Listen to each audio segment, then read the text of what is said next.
Hello and welcome to another Let's Play of Eldfall Chronicles. This time we will be playing Open Hostilities with 85 point instead of my usual 65 point, and as you can see here, we will also playing with actual leaders who have stratagems, starting off with the Vizier of Conjuration and her Flying Carpet. She will also begin the game with her free Golem, followed by the Academy Expeditioner and the Pharaoh's Outrider, both with the elemental lineage of fire. And also new today is the Spelldancer Voidcaster with a casting amplifier. They will be playing against the Empire of Soga, here with the Clan Champion and the Musha Bowmaster, both new models. The Clan Champion is the leader and both are equipped with a Lucky Charm. We have the Bushi Attendant today with an Kasibuki, the Warbow, I think it is. It offers a replace primary with a Warbow, yes. So basically giving him the stagger ability. And the Onitashi with a long-hilted sword. I also already drew the stratagem cards for Open Hostility, or for the leaders. This time the Ascent Kingdoms are allowed to choose between Stand Your Ground, Steadfast Expansion, and Strength in Number. And since then, if Steadfast Expansion and Strength in Numbers require at the end of the game, I think the Ascent Kingdoms will go with Stand Your Ground because they can complete it basically in the first turn. And with a similar idea, Open Aggression is that you reveal the scheme in your strategic phase, and for every wound you cause in this turn, you get 1 victory point, up to 3.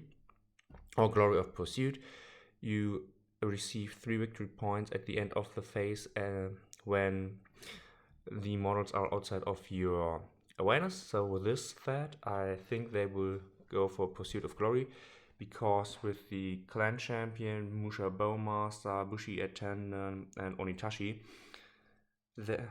basically they can split up, 2 of them can always shoot, so this should be possible. So with all this said, let's grab some die and roll. Who wins the initiative? Black for the Empire of Soga, black for the Empire of Soga, and white for the Ascent Kingdoms. Let's see what we got. A 7 for the Empire of Soga, plus the 17, 24, and a 17 for the Ascent Kingdoms, plus the 8, so the Ascent Kingdoms barely won with a 25 to 24, and the Ascent Kingdoms chooses, looking at the battlefield, that they want to choose the deployment zone, and they will choose this table edge. Therefore the Empire of Soga will deploy here, and the Ascent Kingdoms decides in an altering deployment, and with this the Empire of Soga decides that the Ascent Kingdoms should also start with the deployment and also with the game. So let me deploy the models and I'll see you in the first turn of the Ascent Kingdoms. Here we are after the deployment. We have the Academy Expeditioner at the left, the Pharaoh's Outrider at the center left, the Vizier of Summoning at the center with her Golem, and the Spelldancer Voidcaster to the right. For the Empire of Soga, we have the Musha Bowmaster. Here behind the corner is the Clan Champion. Behind that corner is the Onitashi. And here we have the Bushi Attendant. So with this, the Ascent Kingdoms begins the game, revealing their scheme, steady defense or stalwart defense, and it starts with the Vizier of Conjuration, using both her activation points, and since she will stay where she is, she will into 2 mana token just to prepare her next spell. And by the way, the Voidcaster as well as the Pharaoh's Outrider have the Artificial class, and both use it to cast the arcane shield spell onto themselves. And since the Vizier of Conjuration has nothing better to do, she will do Refine Conjuration. And with this, I think, yeah, with the mana cost of Conjuration spells is reduced by 1, but this is currently not necessary since she is not intending to summon anything, or she does not intend to summon anything. So with this, we will actually see some movement, because here the Academy Expeditioner will walk 5 inches up to here so that he's closer to the action, and he will use his activation and try to cast a fireball with 6, 12, and 14. He is able to target up to here, but since the fireball is a targetless spell, he is allowed to cast it here. And as you can see, he is able to get the Musha Bowmaster and the Clan Champion, who will both react. And having a look at the battlefield, he can see him too. So the Clan Champion will use a dodge action, while the Musha Bowmaster, will use a reaction to attack. So we have a confrontation between the Musha Bowmaster and the Academy Expeditioner, and we have a dodge for the Clan Champion. So first of all, let's see if the Clan Champion manages to dodge. With a 2, he absolutely manages to dodge. Let's just put it next to him so that we can move him afterwards. The white die is for the Academy Expeditioner, while the black die is for the Bowmaster. The Bowmaster has an accuracy of 14, and the Academy Expeditioner has an intelligence of 14. So both need a 14 or less to hit. It's a 5 versus an 18. The Academy Expeditioner has the Sorcerer class, so he's allowed to reroll. And he managed to get a 3. So with this, the 3 of the Academy Expeditioner beats the 5 of the Musha Blademaster. He's only allowed to use his luck charm when he's active, or to let the enemy reroll a damage die once per turn. So, or they get their points in the strategy phase. So both of them have that. So beginning with the Clan Champion, who has a movement of 5, he will use it. Both. By the way, both of these get a -4 because he's in cover and he's in cover. So, but since the 2 and the 5 is in both cases enough to hit, it is totally fine. And the Clan Champion now, he will retreat 2.5 inches back into the terrain. And let me position his ready token, or his activation token. So, but now still 2 wounds. The first wound at the Clan Champion, who has an armor value of 5. So power 14 minus 5 is 9 or less to wound. It's a 12. The Clan Champion is not wounded. The Musha Bowmaster has only an armor value of 2, therefore 12 or less to wound, and it's an 18. So it was a nice attempt, but it failed in the end. And with this, I believe that the Clan Champion is out of line of sight. He is indeed. So, with the Clan Champion out of line of sight, let's see what we still can do with the Art of Sorcery. And the Soulcrush spell has 16 inches, 16, so therefore all he can do is basically attempt another fireball the same way as previously. This time it will only affect the Musha Bowmaster. So here we go. Another 2 activation points spent, and we have the same confrontation as previously. So This time with the cover in mind, both of them needs a 10 or less. And it's a natural 1 and a 3, so the natural 1 definitely wins and hits, using once again the sorcerer, at least. And it's a natural 1, but just to be sure, let me look up if sorcerer actually allows once per turn or once per activation. Sorry if the camera is unsteady right now, but I had to reach over the whole table. So where do we have the classes? States. No.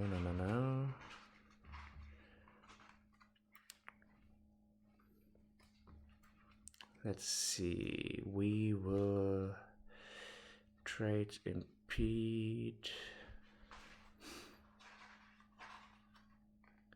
Here we have the classes and sorcerer in the active role. Okay. So they are allowed to do that, and in this instant he managed to reroll into a natural 1. So 2 natural 1s, both are hitting each other. This is an exciting ranged combat already. The black die has a power of 16, sorry, minus the armor of 4, 12 or less. He's ignoring it. So 7 because of natural 1, so 16 for the black die, 14 for the white die. 19 fails to wound, but the 8 of the Academic Expeditioner is enough to put a wound onto the Musha Bowmaster, who will use his lucky charm. Let me see if it is in every, doing its own strategic phase. So he does not have so far gained a lucky charm, so he cannot force the Academic Expeditioner to reroll. And with this, the 1 wound stays, and now, since he casts Fireball, the spell has a burn 1 quality. Therefore, he's allowed another wound roll with power 14, ignoring armor. It's a 15. So the Musha Bowmaster barely managed to survive this initial assault. And now I think that the Ferris Outrider will activate. And he will activate using a run action just to get with 6 and 4, 10, with 10 inches close to up here. And he will, normally he could use his taunt ability, and let me just check. He actually will use his taunt ability just to make sure that the Bushi attendant maybe has to make a shot at him while he runs from this cover to this cover. So, with this, for the taunt ability, I think it is an intelligence check. Yeah, it is an intelligence roll, sorry. And the Bushi attendant has an intelligence of 10 or less. It's a 6, he is able to strain his hand. And the clan champion also sees him. So let's see what the clan champion has to say. Intelligence 13 or less. He fails his roll, therefore he has to make an activation. And he uses it to make another dodge. And this time he dodges, since the Academic Expeditioner is out of actions. He uses it to get a little bit closer towards the enemy line. So, here we are, just putting away the other activation point. And after this, the Ferris Outrider could not use anything of this or anything meaningful. The Golem will stay close to the Vase of Conjuration. He will just walk a little bit up. And this will use, the Bushi attendant will use this to react to the Golem, and will just make a 10 to shoot at it with his warbow, who has a short range of 24 inches. And with the short range of 24 inches, let's just see. 6, 12. Then we are here at 18. And the golem is already in the short range. Therefore, the Bushi attendant gets no penalty at shooting. He is in his reactive order, therefore he has an accuracy of 12 or less. It's a 7 that hits. It has a power of toughness plus 4, therefore it's a total of 17, minus the armor of 8. 17 minus 8 is 9 or less. It's a 14. It is no wound, but since it has the stagger quality, I believe that the golem, since he's only two size category larger, will get this will lose the ability. But let's see what stagger actually says. Is it a trait? I'm still fumbling with where each of these is written down. Here it is. It doesn't affect models 2 or more size larger, so the golem is not affected by the stagger quality, and it gets no wound. So, thinking about the Voidcaster. The Voidcaster has all her spells with a maximum reach of 10 inches because of the casting amplifier. So I believe... sorry, the golem will not move. He will... okay, no. I fumbled this. He will stay there. So stand your ground was not as successful as I thought it would be, because I moved the golem. I moved the golem, that was my mistake, but I will say that stand your ground is not... no, I will do it. I will just grab another die to mark that down, since it not received the full victory point. So with this, stand your ground in the first activation, and instead of 3 victory points, where is it? 3, 2, 1. Yeah, it is the 2. It is only worth 2 victory points. That was my mistake. So, with all this said, I'll prepare the first turn of the Empire of Soga, and I'll let you join then. At the start of the turn for the Empire of Soga, the clan champion with his stratagem has an interesting problem.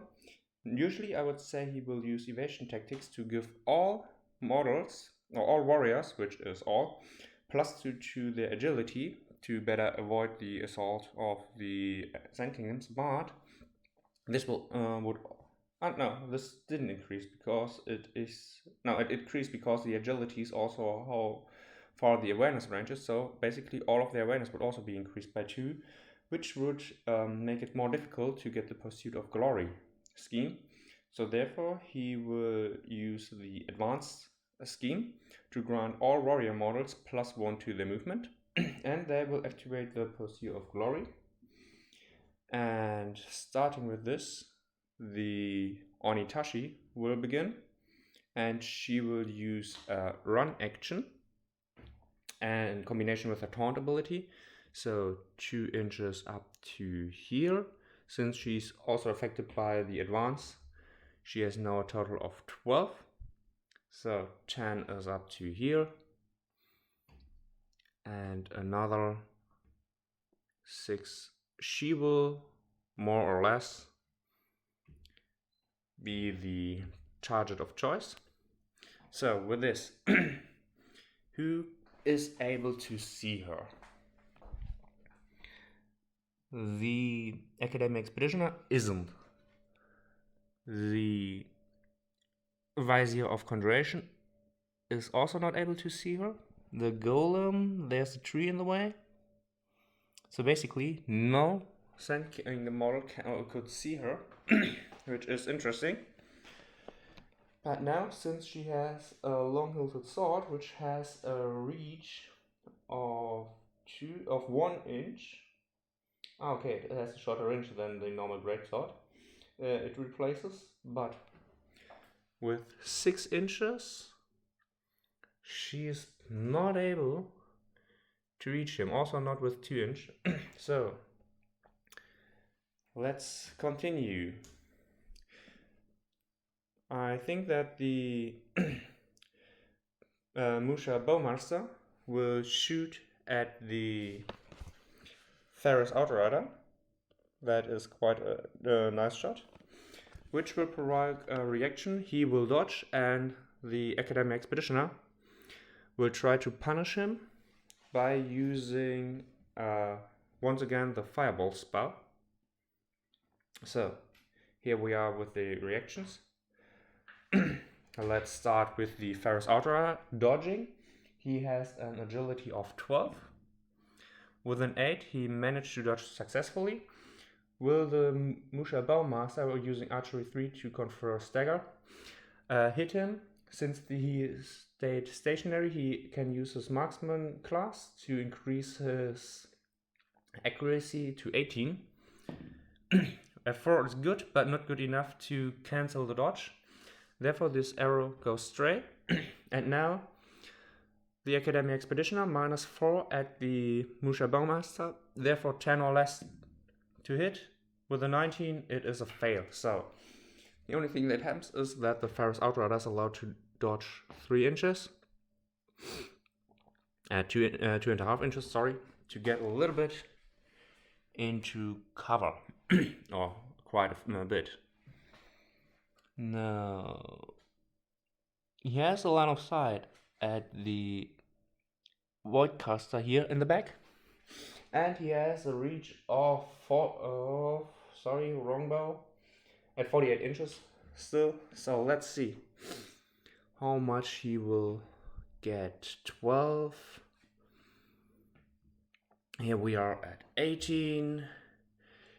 Here we are at 24. So he could basically shoot at the Voidcaster with a -6 for the long range of the bow, and -4, so -10. He would need an 8 or less. Yeah, he will make a launch shot, literally, and shoot at the Voidcaster. Spelldancer Voidcaster, who will in turn use a dodge action. So -10 total for the Musha Bowmaster. He needs an 8 or less because he's a marksman and gets +4. And the Voidcaster has an agility of 14. 17 is not enough, 18 is not enough, so both fail. All that means is that the Voidcaster is allowed to dodge 3 inches. And with these 3 inches, she will dodge 2 inches here and 1 inch to get into the building. So, next, let's see if with the dodge action something changed. With the 2 inches she would be able to reach him, but with the 1 inch she's unable to do so. So there's still no melee.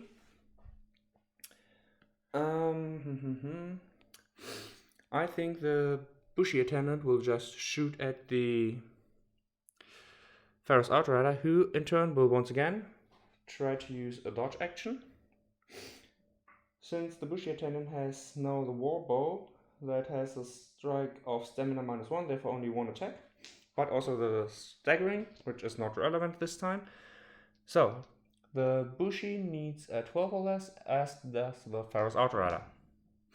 The Bushy is able to hit with a 5. The Ferris did not manage to dodge it. So power of, I believe, +4 it is, so 17 minus the increased armor of 5. So 12 or less to wound. It's 18. I thought the 5, so no wound.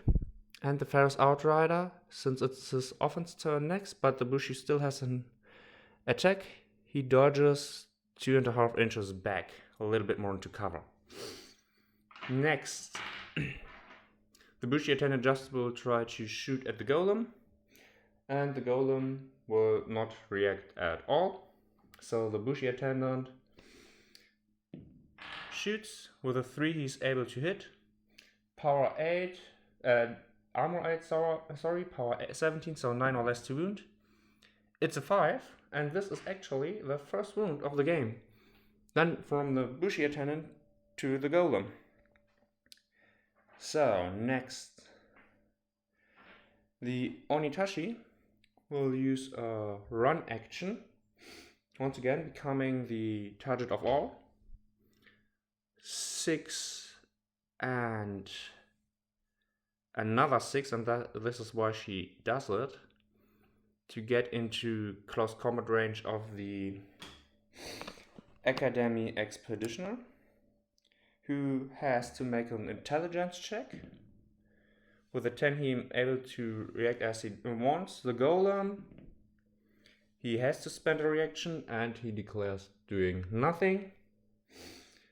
And the Voidcaster also saw her, so she also has to make an intelligence check. 16 she fails. She will use her activation to also declare a dodge. And she will dodge 3 inches up to here. And what will the Academy Expeditioner do? He will cast... Does he have any melee range spells? He has the flash spell. Yeah. Elemental Affinity Fire be thanked.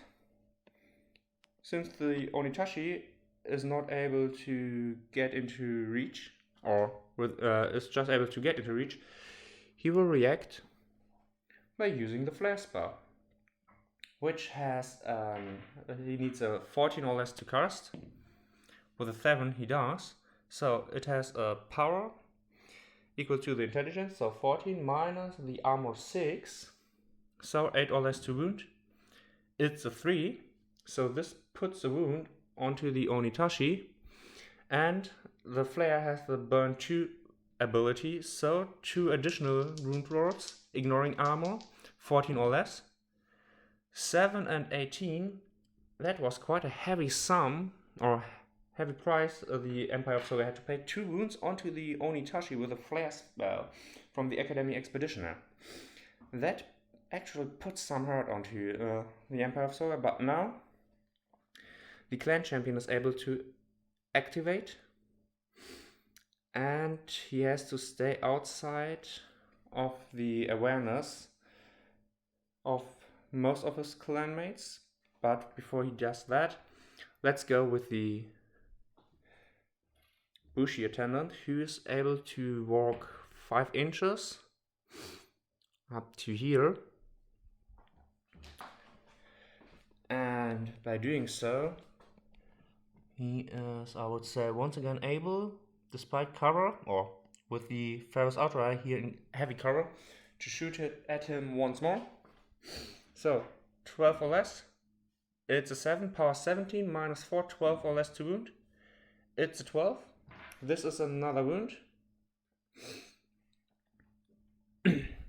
And now the clan champion will use his activation to run 6 inches up to here, and another 6 inches up to here, and once again he will spend his last activation point to run again. Just double checking, 6 inches, 14 inches is up to here, running 6 inches, 6, and outside of there another 6 inches. Just double checking because I want him to stay outside of the 10-inch range, which he does by doing this. So 1, 2, 3, 4, Pursuit of Glory. Very big control of the board, but 3 victory points for the Empire of Soga. They received already 1 wound from the Empire from the Sand Kingdoms, 2 wounds when the Onitashi went close to the Academy Expeditioner, but they also managed to put a wound onto the Golem and onto the Pharaoh's Outrider, both from the Bushi Attendant. You might I will just put your attention to it. Sorry. So with this, the current total is 2 victory points for the Sand Kingdom, 3 for the Empire of Soga, and I'll prepare the next turn for the Sand Kingdoms. The Sand Kingdom's strategic phase starts with the Pharaoh's Outrider, casting once again the Arcane Shield spell to himself. The same is for the Spelldancer Voidcaster. And here in the back, the Vizier of Summoning uses the temporary binding spell to reduce the conjuration limit of the Golem to 0. Then she will spend her first activation, converting the activation point into a mana token. And then she will cast a ritual spell. And with this ritual spell, she will spend all 3 of her activation or her mana token to summon an earth elemental. And with this, I think that the clan champion will activate, and no, he will not activate, he will stay put. So with all this in action, let me just put out an earth elemental or grab an earth elemental, and I'll let you join then. So with this and her accessory, the staff, she was able to summon an earth elemental up to here, which is within 1 inch reach of the clan champion, making both of them just into engage state, so into melee. Next, I think that the Pharaoh's Outrider will activate using her Taunt ability and a dodge action, and moving up to here and using a dodge action to hopefully force the 2 archers to react. The Musha Bowmaster has an intelligence of 10. He is fine. The Bushi Attendant with an 11 is 1 above his intelligence, so he has to react and has to attack. So the dodge activation of the Pharaoh's Outrider. The Bushi Attendant needs a 12 or less. The Pharaoh's Outrider also needs a 12 or less. He managed successfully to dodge and drain an activation from the Bushi Attendant. And he will try to do it again. Or will he? No.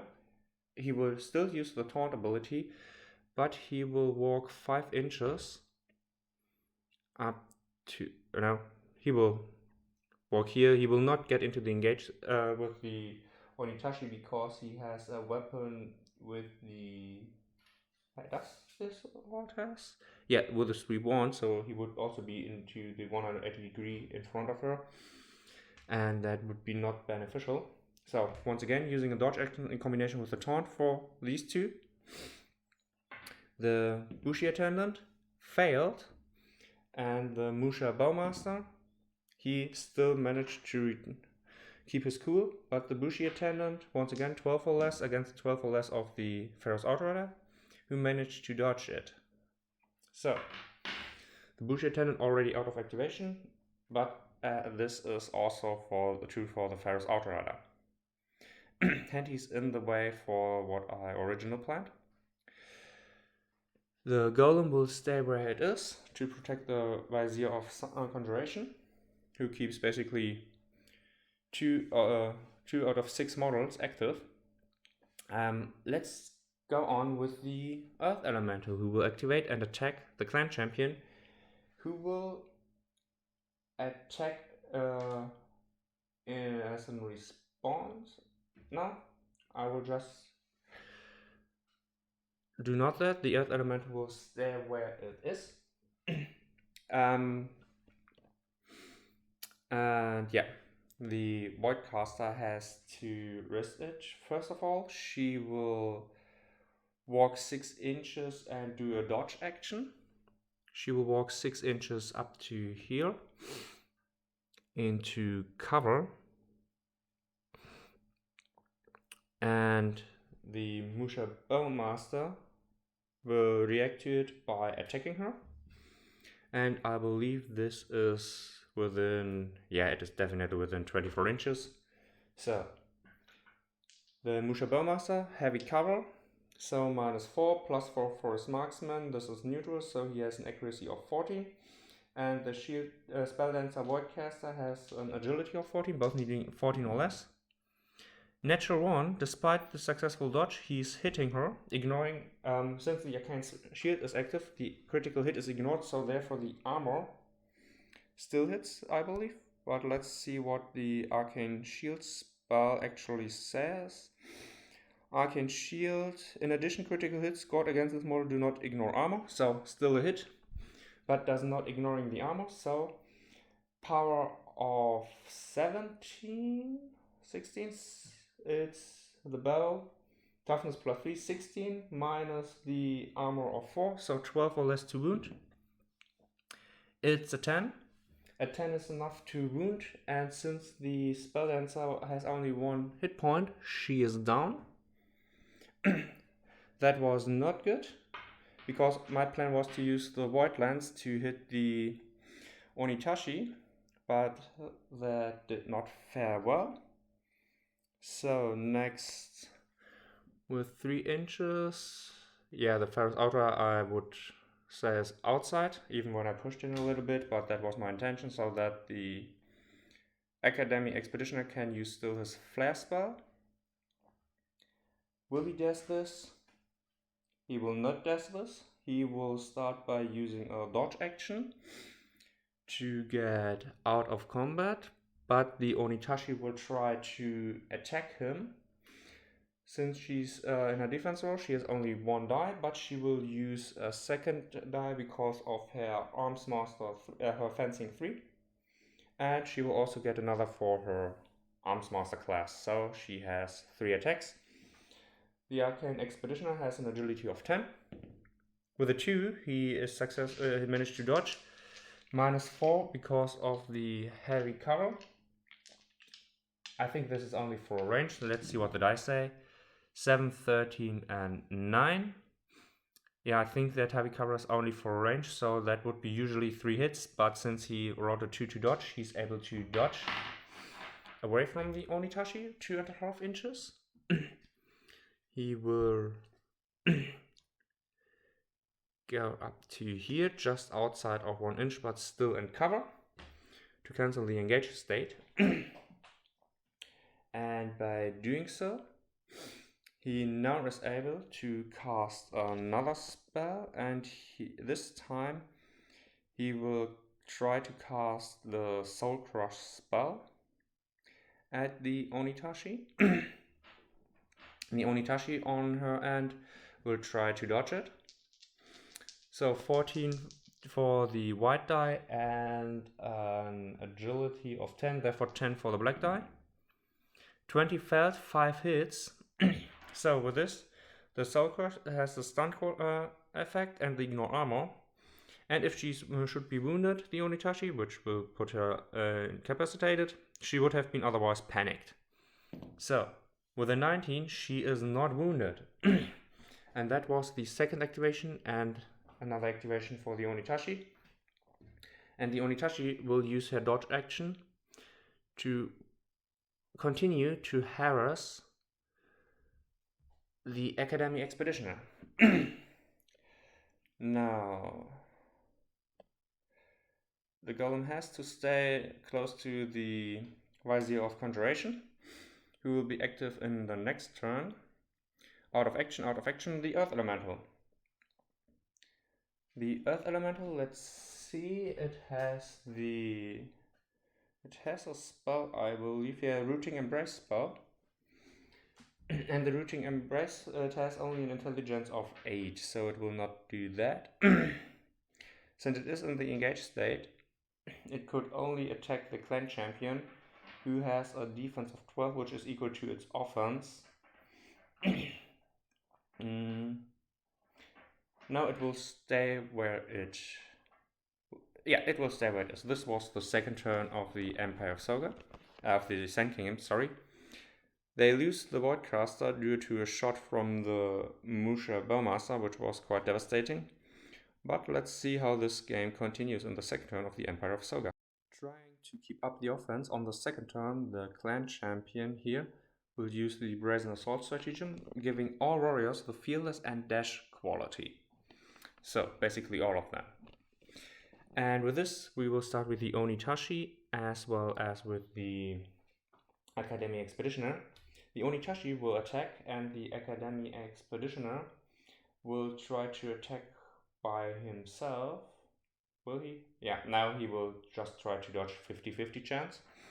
The Onitashi has a strike value of equal to its stamina, one for the Arms Master and one for Fencing 3.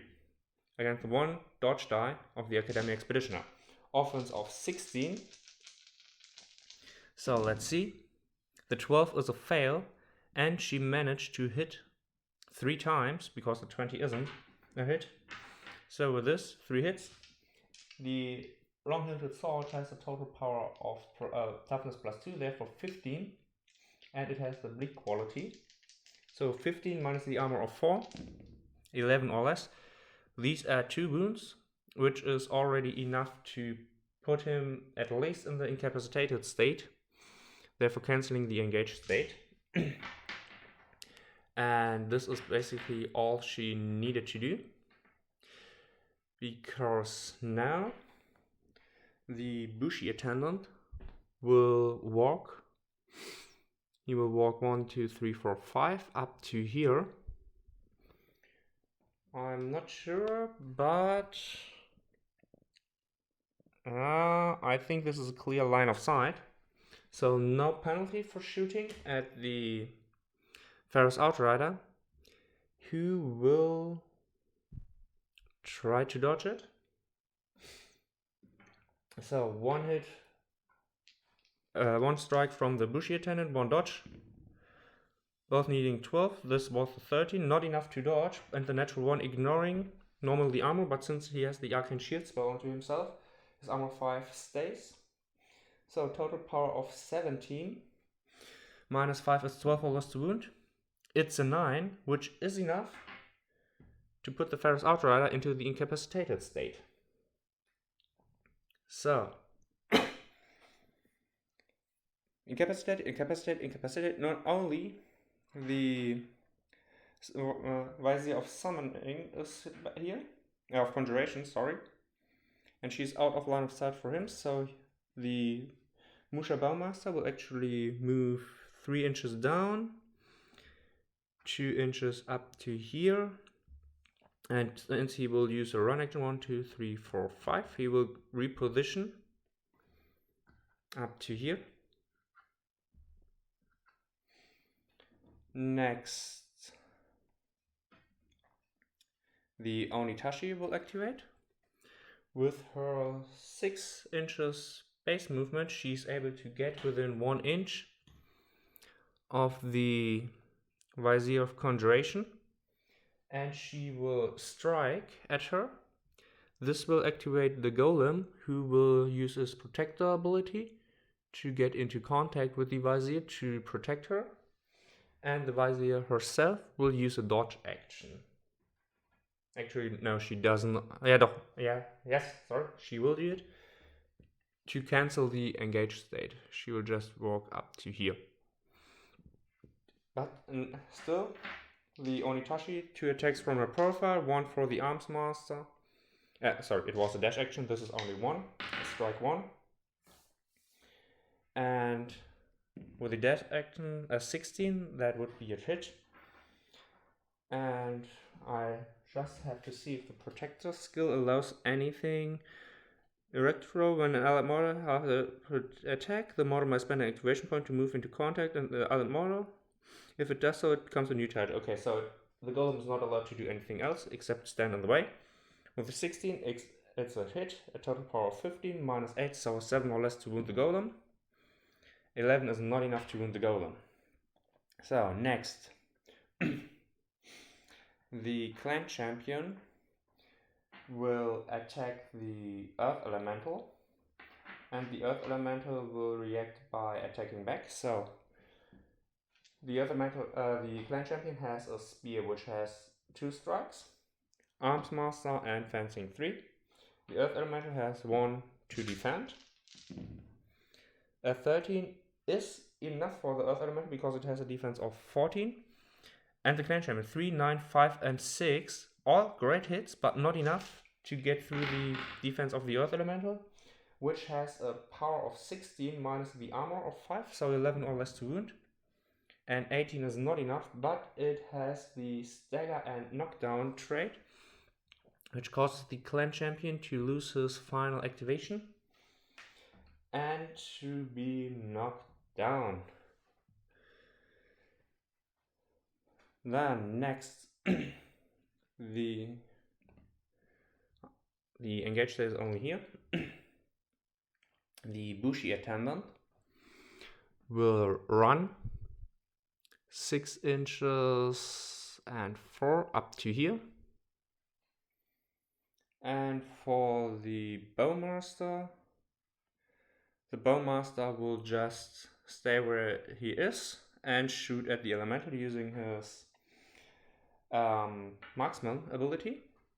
And let's see if he's within 24 inches. These are 12 more or less. 18, yeah, he is within 24 inches. So 18 or less to hit the golem, who will dodge. 8 is enough. The natural 1 is also enough to dodge. And the golem will dodge. I believe he has a reach of 0. Yeah. So he will dodge from here back into contact. From here stays close to the Vizier of Conjuration. So with this, all activations are done, or at least for the models who are allowed. And let me prepare the 3rd turn of the Sand Kingdoms, or basically of the Vizier, and I'll let you join then. The strategic phase of the Sand Kingdom starts with the Vizier of Conjuration getting into the flight state. And this is followed by the golem walking into contact with the Onitashi and using an attack action, and the Onitashi on her turn will defend herself. So the golem has 2 strikes. The Onitashi normally has 1 strike plus arms master plus... No, she will stay there because she will be using fencing 1 to give a -3 to the golem's ability to hit. So the golem has only an offense of 7 against a defense of 10. So let's see. 7 and an 8, the golem would hit once, but the Onitashi rolled a natural 1, so the Onitashi wins this confrontation. Power of 50 minus armor 8, 7 or less. It's a natural 20, which is not enough. So, next the golem will try to do it again. And the Onitashi does the same. Once again, golem needs a 7, Onitashi a 10. And the Onitashi rolls a natural 1, therefore wins the confrontation, ignoring the armor, 15 or less. It's a 2. That is enough to put a wound onto the golem, who is immune against bleed, so therefore no further effect.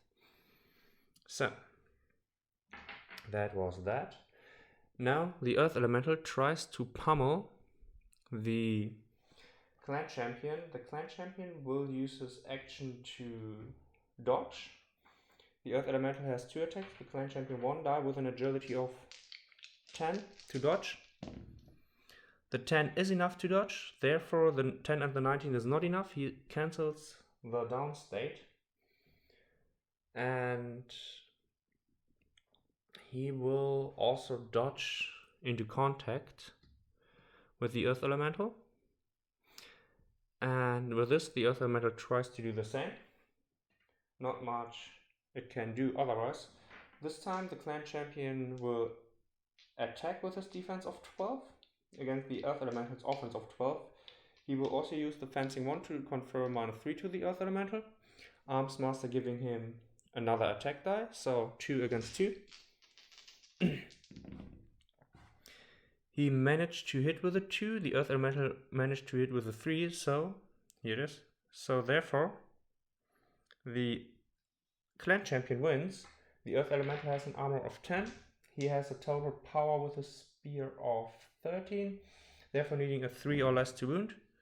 10 and 17 is not enough to wound the Earth Elemental. And now, the Vizier of Conjuration. She will she stay where she is? He has quite a firing line of these two. So she will use a fly skill and fly here to cast a mana burst at the Bushi attendant, who, or no, she will use. She will not do that. She will actually try to make a big confrontation. So, and with this, doing so, she will risk a hit by the Bushi attendant. No, she will stay to her original plan.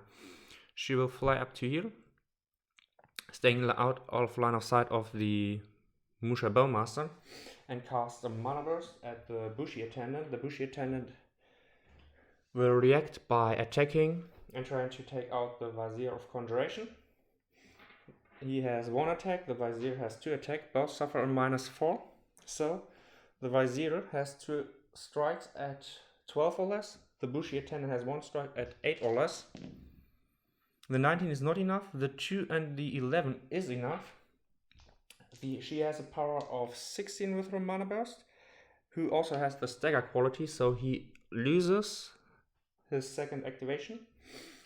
16 minus the armor of 4, 12 or less to wound. It's a 4 and a natural 1, and with this 1 mana burst, she's able to incapacitate the Bushi attendant. Still in a flying state, she will spend her second activation. And once again, she will go into cover here to see the Musha Bowmaster. And once again, she will do mana burst against the Musha Bowmaster, who will react by shooting her. He has a power of 14. And his agility is actually 11. Now he will try to dodge. He will try to dodge because it's 11 and he's in open field, so he would get a -4 normally. So with this, 2 strikes against one of the Musha Bowmaster. With the 4, he managed to successfully dodge, and he will dodge 2.5 inches,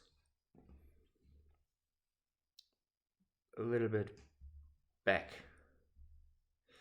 So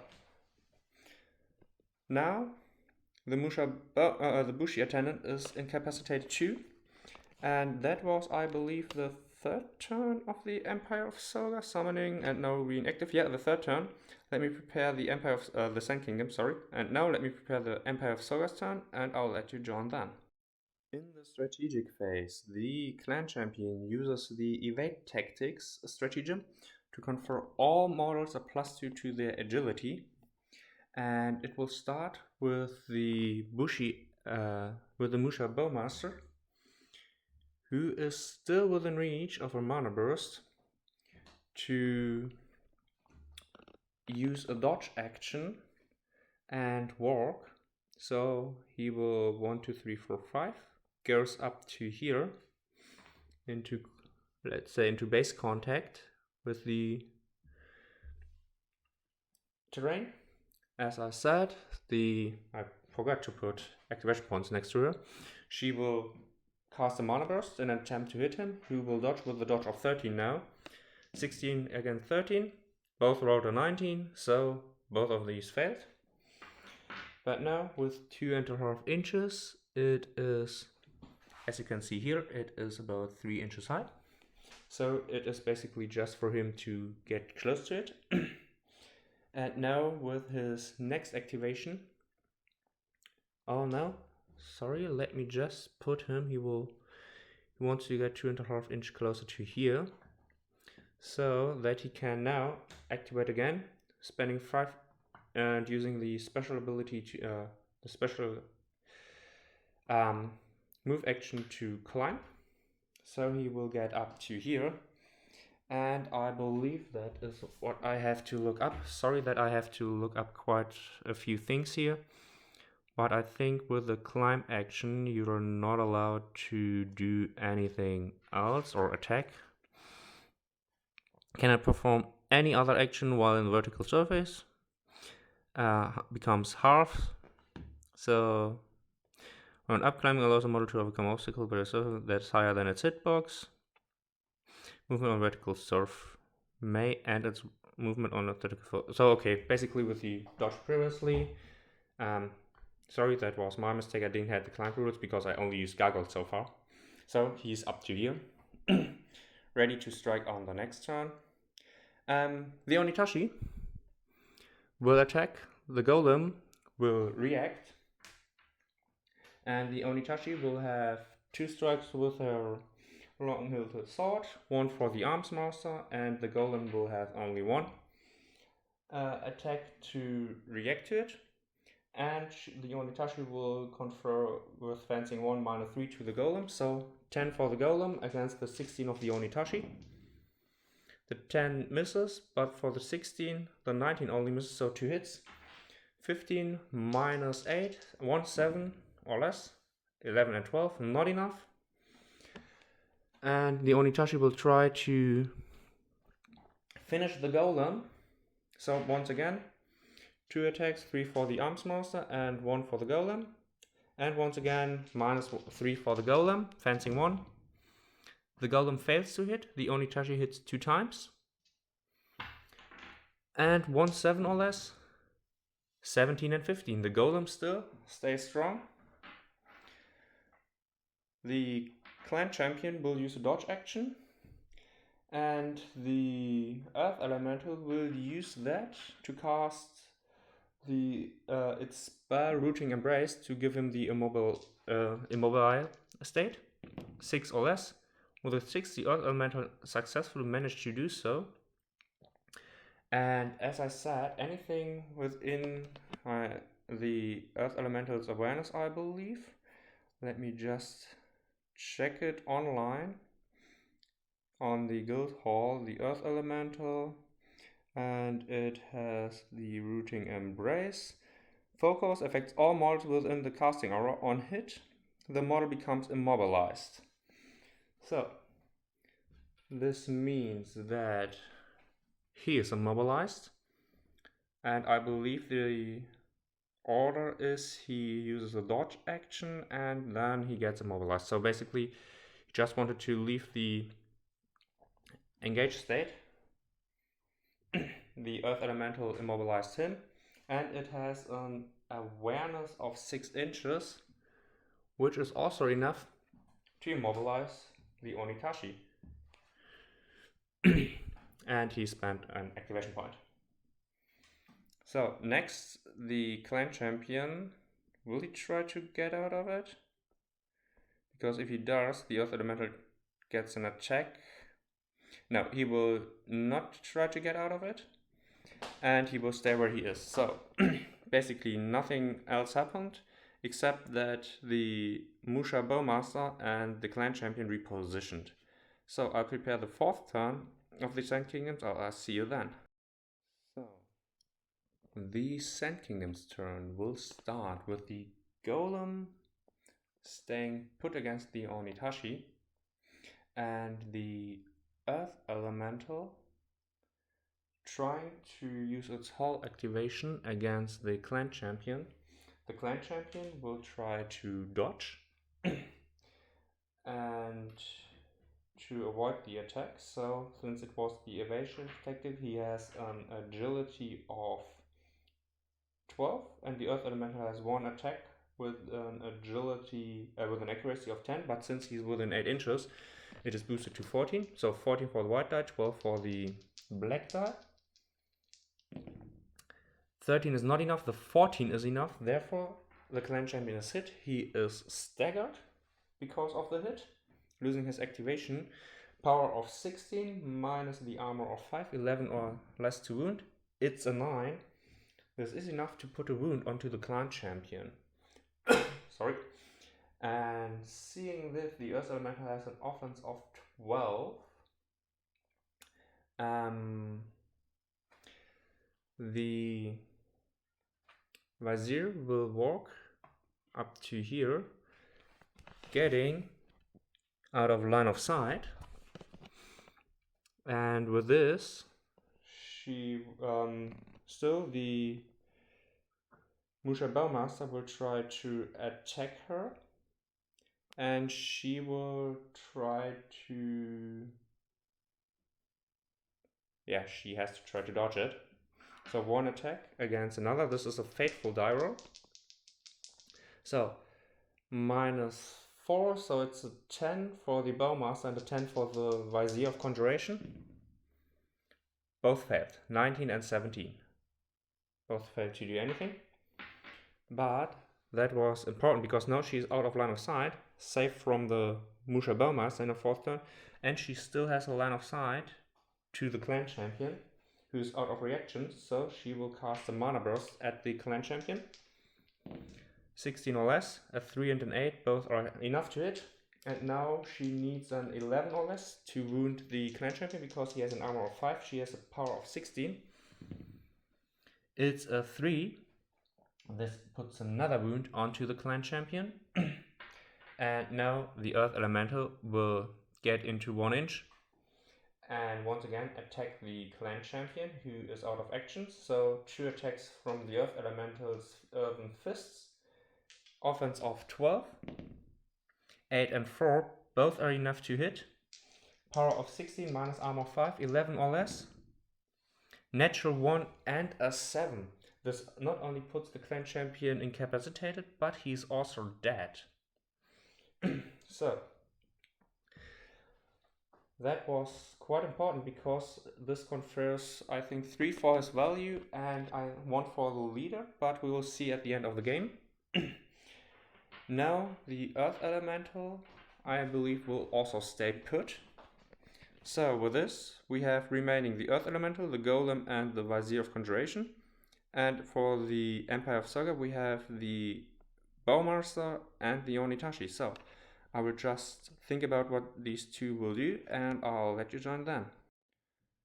In the turn of the Empire of Soga, the Musha Bowmaster will walk 5 inches up to here in the chance to get a line of sight.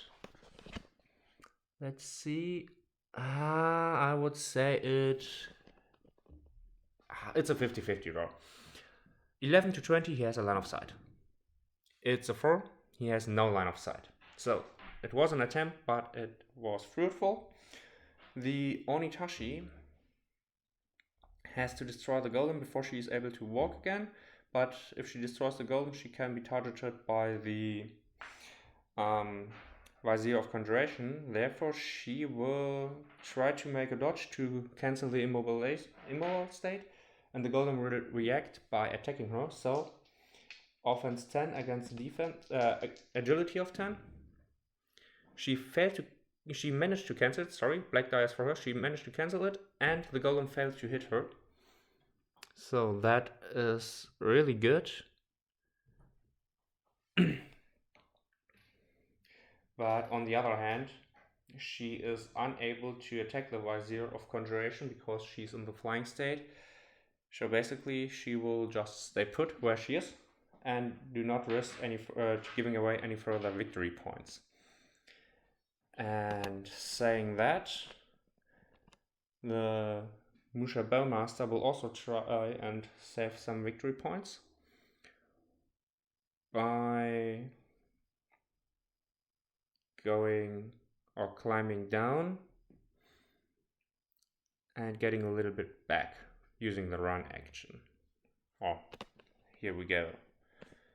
So with this, it's the final turn of the Sand Kingdoms. I'll prepare the turn and let's see what the Vizier of Conjuration will do in her final turn. After quite a lot of thinking how to do this, the golem will attack the Onitashi, and the Onitashi will try to defend herself. So the golem has 2 attacks, the Onitashi 1 base, because defensive role. She will use her Arms Master, and she will -1 to the golem, and -3 to the golem because of fencing 1, this way. So the golem has only a 7 to hit. The Onitashi has a defense of 10. She managed to roll a 4, but the golem managed to roll a 6, so the golem unexpectedly hits her. And the golem has a power of 15 minus the armor of 6, so 9 or less to wound the Onitashi. And with a 7, that is enough to destroy, to incapacitate the Onitashi. I have not enough incapacitate tokens, so I will just put 3 wounds next to her. Honestly, I didn't expect that. I was already thinking about how the Vizier managed to get her knocked out and him knocked out and the Earth Elemental to do something with it. But this opens up quite a few more possibilities. So the golem will then use a run action to run 6 inches. And I will just put some token to the side. Because the golem will just run straight into the building to be within 2 inches of its master. Next, the Earth Elemental will run, and it is able to run 8 inches. So here we go, it will run up to here. And it does so to get, hopefully, within 16 inches. It is within 16 inches to basically threaten the Musha Bone Master. I took a count previously before the Onitashi was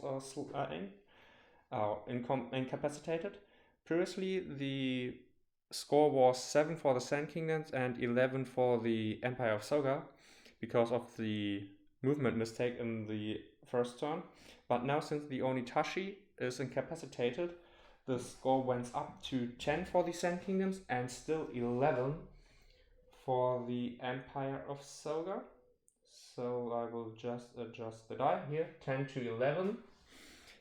And so the Earth Elemental moved up to here. Now, let's see.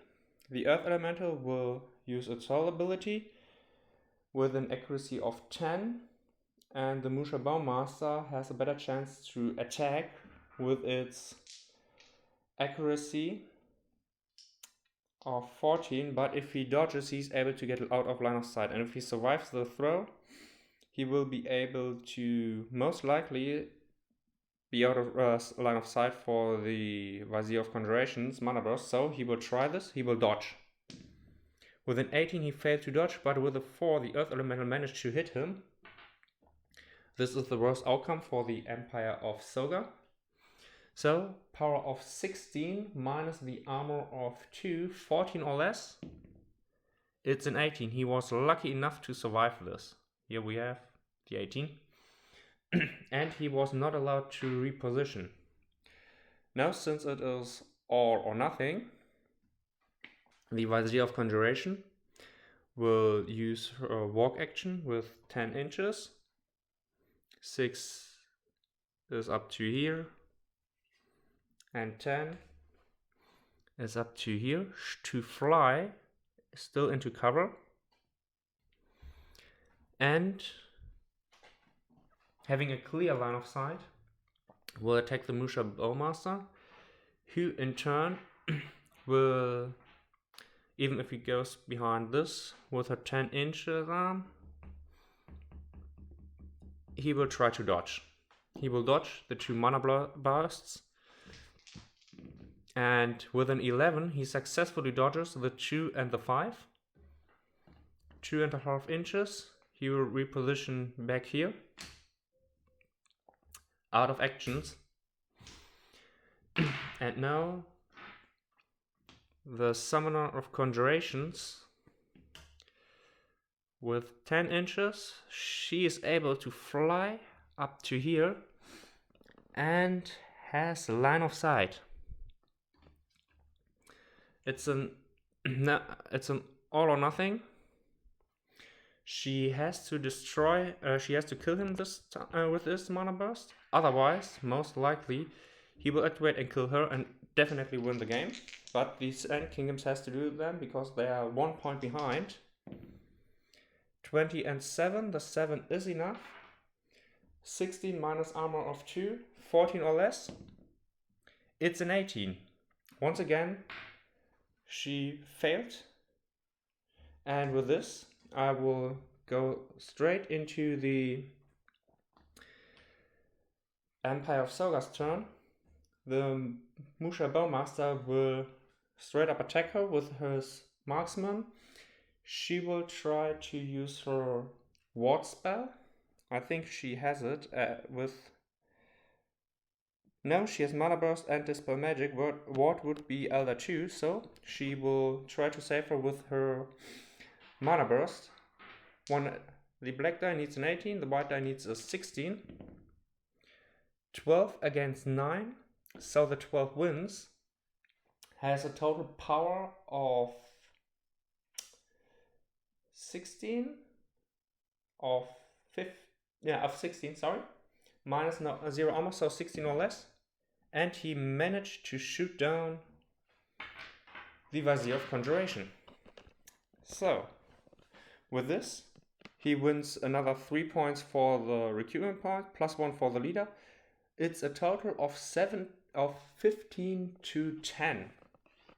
So, let me clean up, and I will have an after action rumbling, but the winner is the Empire of Soga. Okay, after action report. As I said, the Empire of Soga wins with 15 points against the Sand Kingdom's 10 points.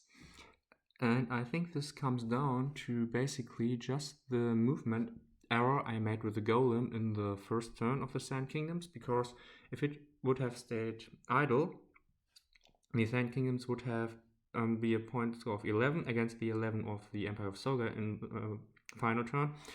And then the Vizier of Conjuration could have flied next to the Golem, who would have protected her for 2 activations, would have basically been the activation points of the Bushi Attendant. So, instead of a draw, the Sand Kingdom lost decisively, I would say. 15 against 10 is quite a margin. So, I think the heroes for the Empire of Soga are the 2 archers. Basically, the Musha Bellmaster is impressive, as I already thought, and the Bushi Attendant was quite surprising because he was able to wound the Ferrous Outrider and the Golem here in the first turn, or within the first turn of the Sand Kingdoms and the Empire of Soga. The Vizier of Conjuration was a fun piece to use with her summoning and her mobility. The Academy Expeditioner performed, as I expected, really well. The Ferrous Outrider underperformed a little bit. He wasn't able to get into any close combat. And with the Voidcaster, it was a pity that she was knocked out by the error of the Musha Bellmaster, which underlines his competence. Because otherwise I believe that she would have, with a Void Lance, attacked the Onitashi, freed up the Academic Expeditioner, and then he would have been more, the Academic Expeditioner would have been a greater hassle for the Bowmaster. Yeah, but that said, the Clan Champion I think also wasn't able to show his whole capacity, because he was busy scoring victory points and getting outside of the awareness of everyone. And after that, he was confronted with the Earth Elemental, the Vizier summoned, and that is really not his strong suit. I think his strong suit is to fight against enemies of his size or one size larger. So basically, I'm looking forward to play the Empire of Soga against the Oni faction, which I still not received so far, and really looking forward for the Kickstarter each week. I'm exploring more and want to get my hands onto the box. But yeah, fun game. 85 points definitely gives more options with more miniatures, as you can see here. 4 against 4 or 5 because we have a summoner here. Yeah, looking forward to it. And if you have made it this far, please comment down how I can improve my videos, because I really want to make them more enjoyable for you and improve the quality of my Let's Play. And I hope I see you in the next video. Bye!